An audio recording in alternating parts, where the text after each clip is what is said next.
Hello, welcome back to nomad family. ഇന്ന് നമ്മുടെ 8ാമത്തെ ദിവസമാണ് ഓൾ ഇന്ത്യ ട്രിപ്പിൻ്റെ. നമ്മളിപ്പോൾ ജോധ്പൂരാണുള്ളത്. ആദ്യം നമ്മൾ ഇന്ത്യയിലെ തന്നെ ഏറ്റവും വലിയ കോട്ടകളിലൊന്നായ മെഹ്റാൻ അഥവാ മെഹ്റാൻഘട്ട് കോട്ട കാണാൻ വേണ്ടി വന്നിരിക്കുകയാണ്. സൂര്യ കൊട്ടാരം എന്നാണ് മെഹ്റാൻഘട്ട് എന്ന വാക്കിൻ്റെ അർത്ഥം. 1459 15ാമത് റാത്തോഡ് രാജാവായിരുന്ന റാവുജോദയാണ് ഈ കോട്ട പണി കഴിപ്പിച്ചത്.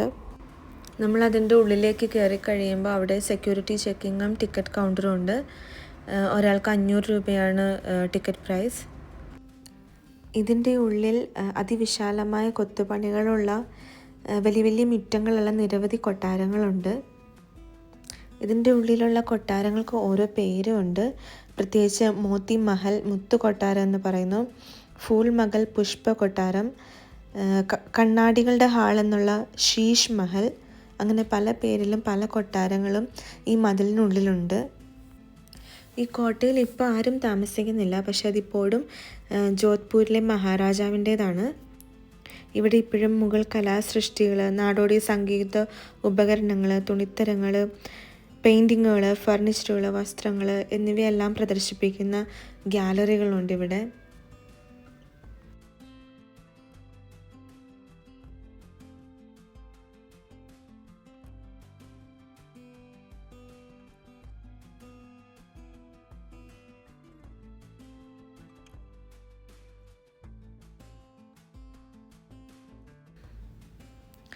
ഈ കോട്ടയുടെ ജനാലയിൽ നിന്ന് നമ്മൾ നോക്കുമ്പോൾ ജോധ്പൂരിൻ്റെ വലിയ സിറ്റി നമുക്ക് കാണാൻ പറ്റും.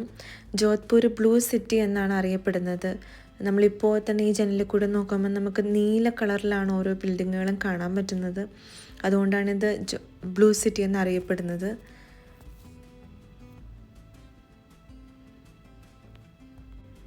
ജോധ്പൂരിലെ എല്ലാ ഭാഗങ്ങളും ബ്ലൂ അല്ല, പക്ഷെ നമ്മൾ ഈ കോട്ടയിൽ നിന്ന് നോക്കുമ്പോൾ ഒരു പ്രത്യേക ഏരിയ ബ്ലൂ ആയിട്ട് തന്നെ നമുക്ക് തോന്നുന്നുണ്ട്. നമ്മളങ്ങനെ കോട്ട കണ്ടിറങ്ങി. ഇനി നമ്മൾ ജോധ്പൂരിൽ തന്നെ താർ മരുഭൂമിയുടെ ഒരു ഭാഗമായിട്ടുള്ളൊരു സ്ഥലമുണ്ട്. ഒസിയൻ സഫാരി, ഒസിയൻ ഒട്ടക സഫാരി, ഒസിയൻ ജീപ്പ് സഫാരി ഒക്കെ നടക്കുന്നൊരു സ്ഥലമാണ്. സ്ഥലത്തിൻ്റെ പേര് തന്നെ ഒസിയൻ എന്നാണ്. അപ്പോൾ നമ്മൾ അങ്ങോട്ട് പോവാണ്.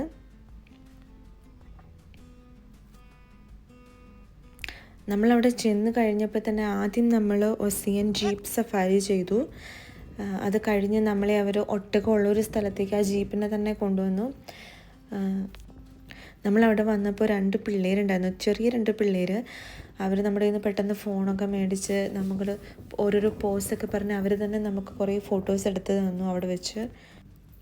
അത് കഴിഞ്ഞ് പിന്നെ നമ്മൾ ഒട്ടക സഫാരി ചെയ്തു. ഒരു 10 മിനിറ്റോളം ഒട്ടക സഫാരി ഉണ്ടായിരുന്നു. ജീപ്പ് സഫാരി കുറച്ചുകൂടി ഒരു 30 മിനിറ്റ്സ് അങ്ങനെ ഉണ്ടായിരുന്നു. ആക്ച്വലി എല്ലാവരും ഇത് വൈകുന്നേരങ്ങളിലാണ് ചെയ്യുന്നത്. ഇവിടെ വൈകുന്നേരം വന്ന് ജീപ്പ് സഫാരിയും ഒട്ടക സഫാരിയും ചെയ്ത് ഇവിടെ തന്നെ അവർ ടെൻ്റൊക്കെ ഉണ്ട്, താമസിക്കാനുള്ള സ്ഥലങ്ങളുണ്ട്. പിന്നെ ഈവനിങ്ങിൽ ഡാൻസ് പ്രോഗ്രാംസ് ഉണ്ട്. ഇതൊക്കെയാണ് അവിടെ നടക്കുന്നത്. ഒരാൾക്ക് 1500 രൂപയായിരുന്നു അവർ മേടിച്ചത്.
അങ്ങനെ നമ്മൾ ഒട്ടക സഫാരിയും കഴിഞ്ഞു. നമ്മൾ ജയ്പൂരിലേക്ക് പോവാണ്. അപ്പോൾ നാളെ ജയ്പൂരിലെ വിശേഷങ്ങളുമായിട്ട് കാണാം. ബൈ.